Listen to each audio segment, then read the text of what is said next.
Sudan's army chief Abdel Fattah Al-Burhan has posted a statement to mark Eid al-Fitr, the end of the holy fasting month of Ramadan. We mourn all the victims of my country and pray for the recovery of those injured and pray to God that this occasion of Eid returns in safety and peace.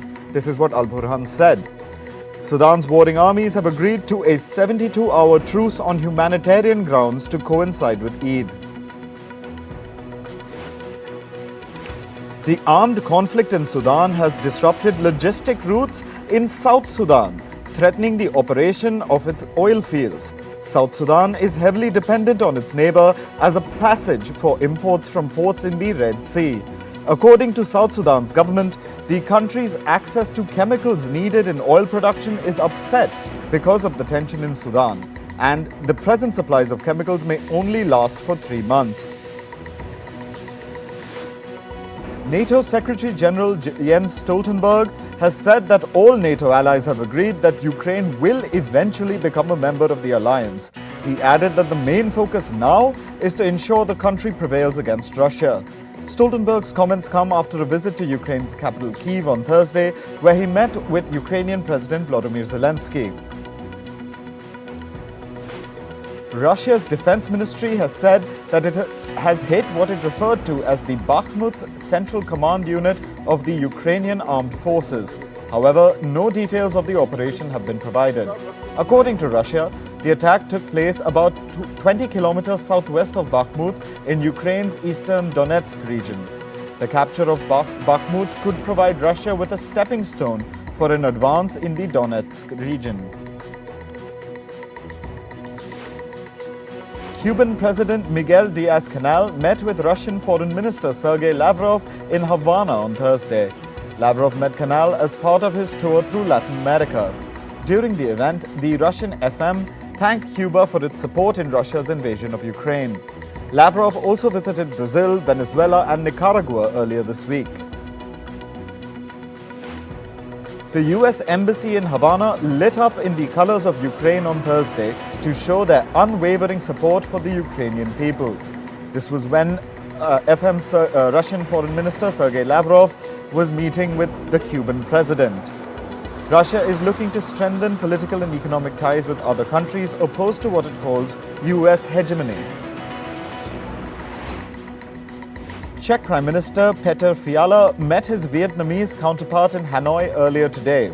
Fiala is on a 3-day official visit to boost ties with the Southeast Asian nation. He is accompanied by a delegation of representatives from 30 Czech companies in the fields of engineering, aviation, weapons and technology. Fiala is the first head of the Czech government to travel to Vietnam in 15 years.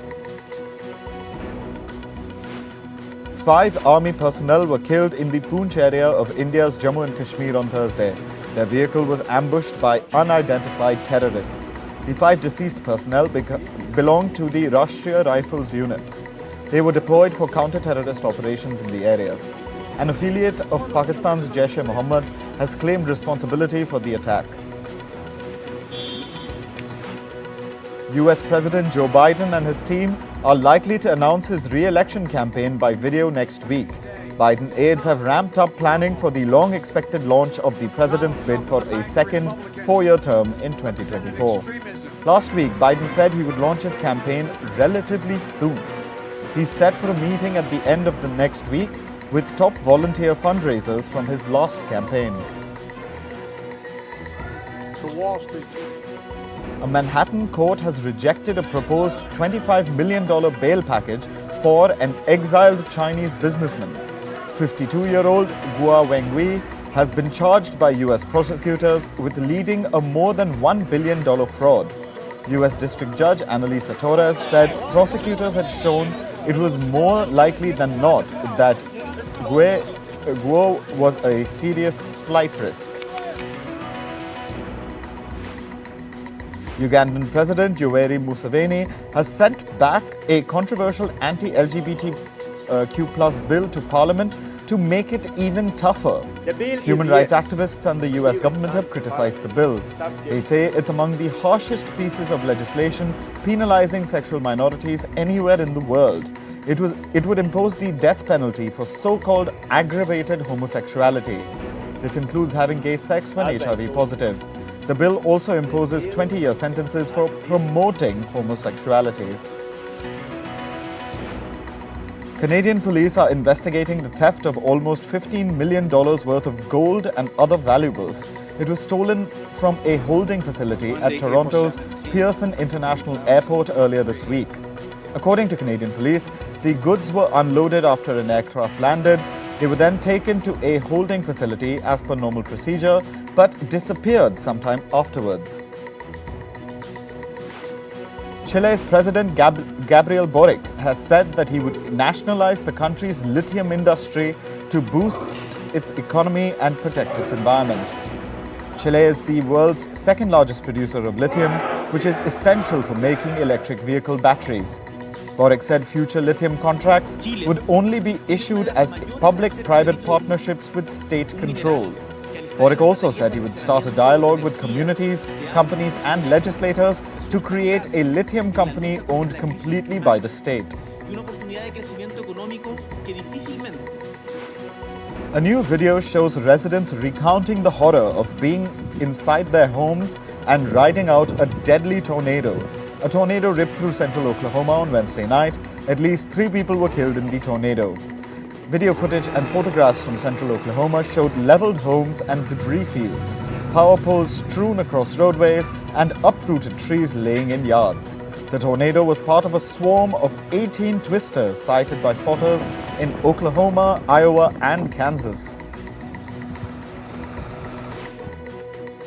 US President Joe Biden has announced plans to increase US funding to help developing countries fight climate change.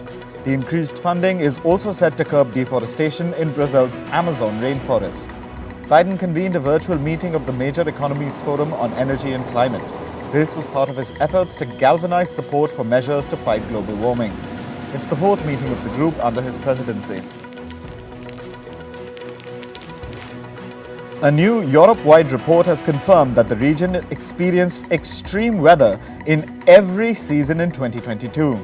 Wildfires caused by heat waves sent emissions soaring to a 15-year high. Winter storms and floods were followed by scorching temperatures above 40 degrees Celsius. Riverbeds and lagoons lay exposed and parched.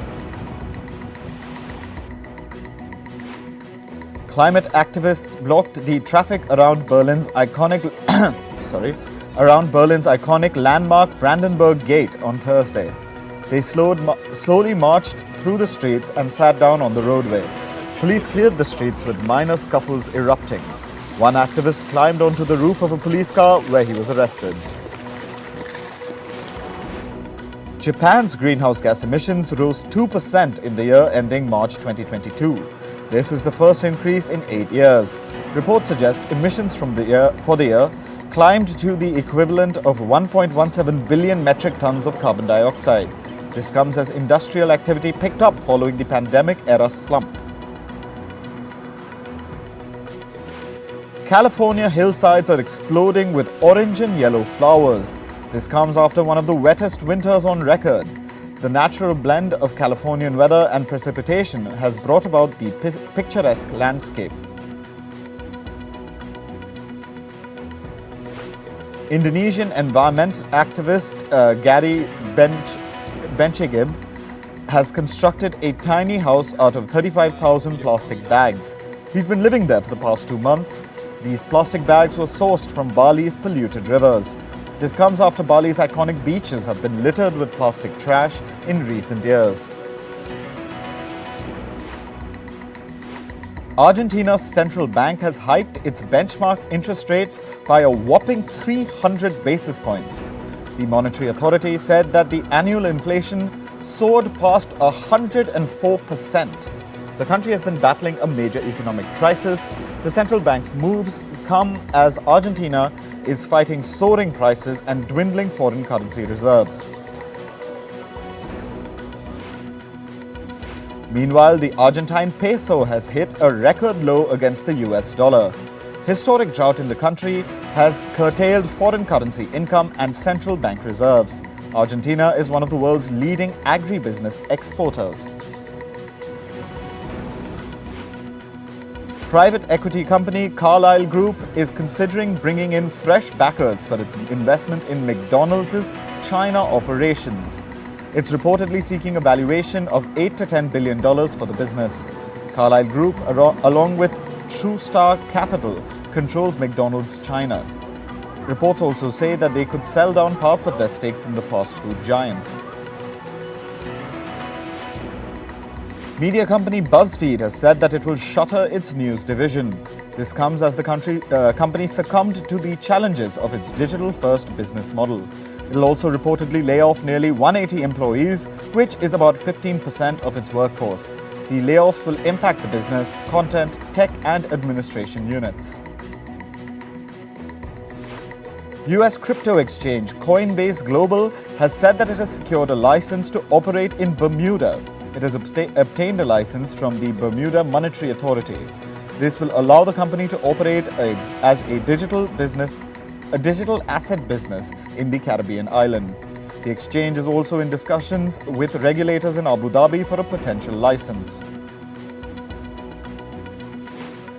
E-commerce platform Amazon has launched its anti-counterfeiting exchange initiative. This will help retail stores label and track the marketplace for counterfeit products. This comes as the company's efforts to crack down on organized crime on its platform. Online marketplaces in the US face hurdles in keeping counterfeits and fake merchandise off their platforms. Twitter has dropped the government-funded labels that it had previously attached to certain media organizations' Twitter accounts. It dropped the label from the account of America's National Public Radio. It also removed the labels from BBC and Canadian Broadcasting Corporation's official accounts. In the past weeks, NPR and CBC had announced that they would stop their Twitter activities after the label was attached. Italy's antitrust authority has ordered Meta to resume talks to renew a licensing agreement. Last month, Meta failed to reach an agreement with the Italian copyright agency to renew copyright licenses. As a result, all songs under the agency's books were blocked on its platform. The copyright agency claimed that it was impossible to accept Meta's offer. It accused Meta of not sharing necessary details for a fair negotiation. Ireland's data protection chief has called for careful consideration before rushing into prohibiting AI tools. Commissioner Helen Dixon said, and I quote, "It needs to be regulated and it's about figuring out how to regulate it properly." Last week, European regulators set up a task force on ChatGPT to help chalk out privacy rules.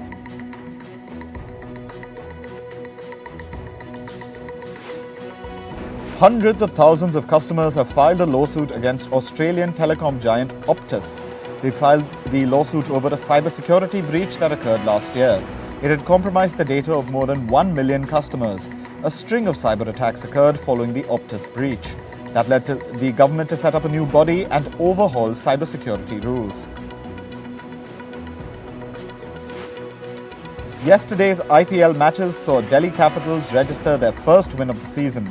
This as they defeated Kolkata Knight Riders in a low-scoring thriller at Delhi's Arun Jaitley Stadium.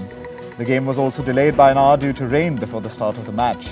It went past midnight and helped Delhi Capitals end their miserable run of 5 back-to-back losses.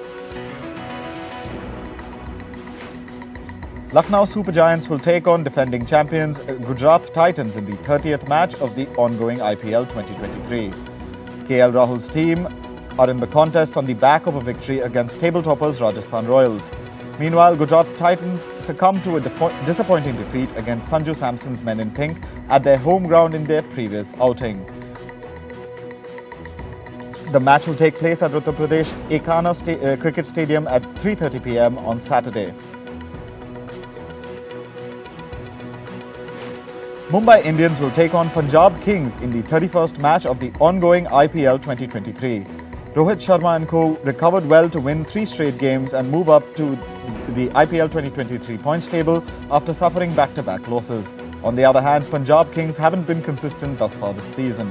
The match will be at Mumbai's Wankhede Stadium.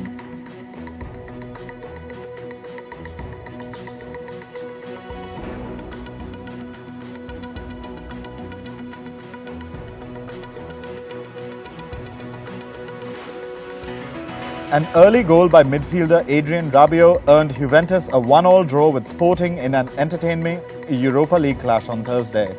The draw helped Juventus win their quarter-final 2-1 on aggregate and set up a semi-final clash with Sevilla. The first leg of the encounter will be played on May 11th before the return leg in Spain on May 18th.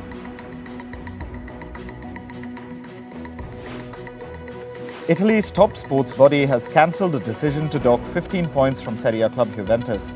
The case was centred around the club's transfer dealings. The Italian football body wrapped up investigations last week and is expected to decide whether the club should face another football tribunal. Juventus have denied wrongdoing and said that accounting is in line with industry standards. Arsenal's title pursuit has entered choppy waters, but they have the perfect opportunity to steady the ship when they host the Premier League's bottom club Southampton later tonight. A 7-point lead is up for grabs. However, Mikel Arteta's side have displayed signs of nerves in the past 2 weeks. They twice squandered 2-goal leads to draw 2-2 away at Liverpool and West Ham United. Mo Farah and the London Marathon favourites are ready for Sunday's race.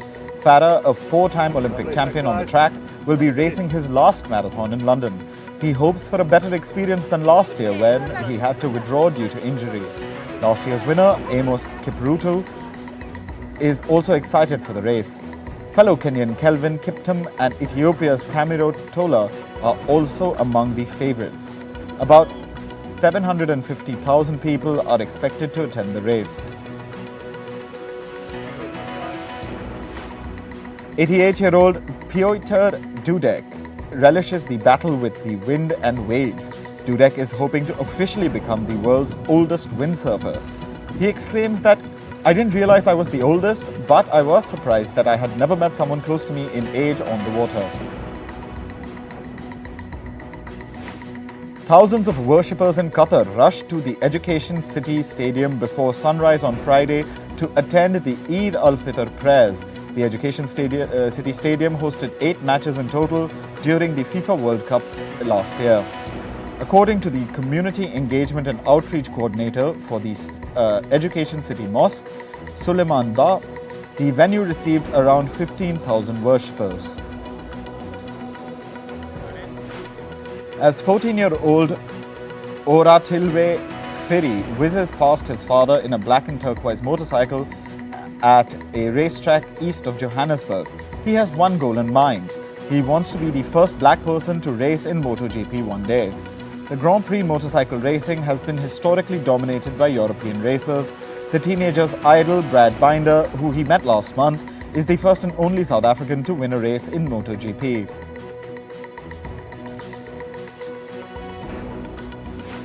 American rapper Snoop Dogg is one step closer to the big screen with his biopic. Universal Films announced Snoop Dogg's biopic in November, and it will be directed by Alan Hughes. Hughes is an Emmy and Peabody Award nominee. Her filmography includes Menace to Society, Dead Presidents, and The Defiant Ones, among others. Actor Juno Temple is in negotiations to join Tom Hardy starrer Venom 3. The film is the next installment in Sony's Spider-Man-related universe of characters. Temple has already earned 2 Emmy nominations for her work in the hit comedy Ted Lasso. Skrillex, Fred Again, and Fortet are all set to perform at Coachella this weekend. The group will follow Blink-182 on the main stage on Sunday night. The trio recently played a 5-hour set at Madison Square Garden. Colombian star Karol G won as many as 8 awards at the 2023 Latin American Music Awards. The singer won in several categories, including Artist of the Year, Tour of the Year, and Streaming Artist of the Year, among others. However, the singing star skipped the red carpet at Las Vegas. Swiss watchmaker Tag Heuer marked 60 years of its Carrera watch collection with the premiere of a short action comedy film in London. The film stars actors Ryan Gosling and Vanessa Bayer. Film director David Leitch said that he and Gosling were approached by Tag Heuer while they were shooting Fall Guy. watch? Broadcast network ABC has renewed its drama series Station 19 for the 7th season. The firefighter-focused spin-off of Grey's Anatomy will star Zoanne Clack and Peter Page as showrunners. The duo will take over for Krista Vernoff. Vernoff had announced plans to step down from Grey's Anatomy and Station 19 earlier. Actors Bryan Cranston and Allison Janney are all set to share the silver screen. The duo will star in a film titled Everything's Going to Be Great. The upcoming film is being directed by Scottish director John S. Baird. The film will also feature actors Benjamin Evan Ainsworth and Jack Champion. Fox Corporation CEO and Lachlan Murdoch has dropped a defamation suit against an independent Australian news site called Crikey. The suit was filed in August 2022 in a Sydney court after the site linked Murdoch's family to the US Capitol attack. The move comes days after Fox Corporation settled the Dominion defamation suit for around $800 million. K-pop sensation Moonbins fans gathered outside his music label office in Seoul to set up a memorial altar. His admirers left flowers, placed notes and photos to commemorate his memory. While in the Chilean city of Los Condes, fans gathered to take out a candlelight vigil.